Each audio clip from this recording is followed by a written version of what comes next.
පින්වත්නි අපි එහෙනම් අද දින පළවෙනි ප්‍රායෝගික ප්‍රාණයාම ගැන අපි පටන් ගැනීමට සූදානම් වෙමු.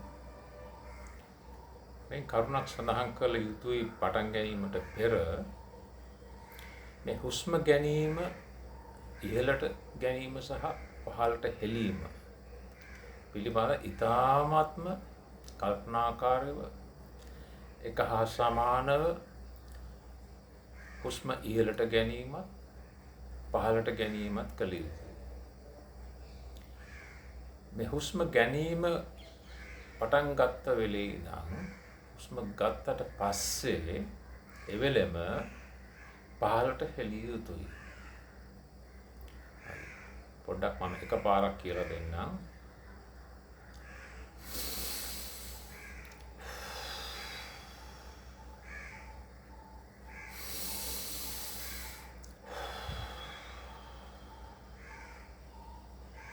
මේ ආකාරයෙන් හුස්ම ගත යුතුයි. පළවෙනි වාරයේදී වාර 30ක් කළ යුතුයි. හුස්ම ගැනීම ඉහළට සහ පහළට හෙලීම එක වාරයක්.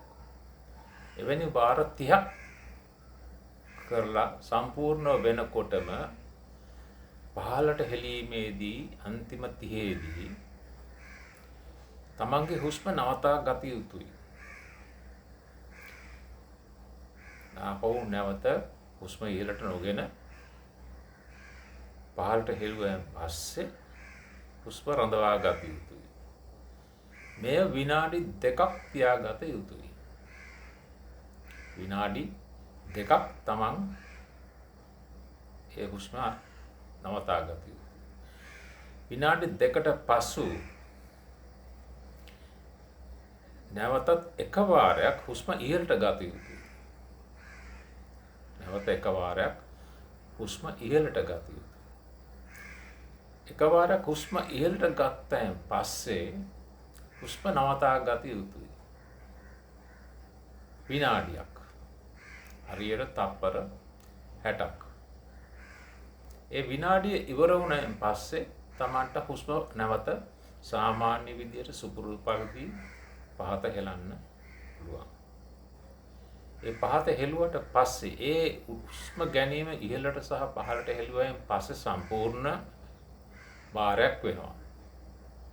ඒ වාරේ ඉවර වුණාන් පස්සේ තමන්ට තියෙන්නේ ටිකක් විවේකීව තමන් හිටපු ස්ථානයේම S2 පියාගෙන තමන්ගේ සාමාන්‍ය විදියට හුස්ම ඉහළට පහළට යන්න ඉඩ දීලා ඒ ගැන මෙනෙහි කරමින් විනාඩි 5ක් හෝ 10ක් නිෂ්කලංකව භාවනා යෝගීව සිටීම පමණයි. අපි ඊළඟ වීඩියෝ එකේදී අපි දෙවැනි වටය ගැන කරුණු පැහැදිලි කරලා බලමු.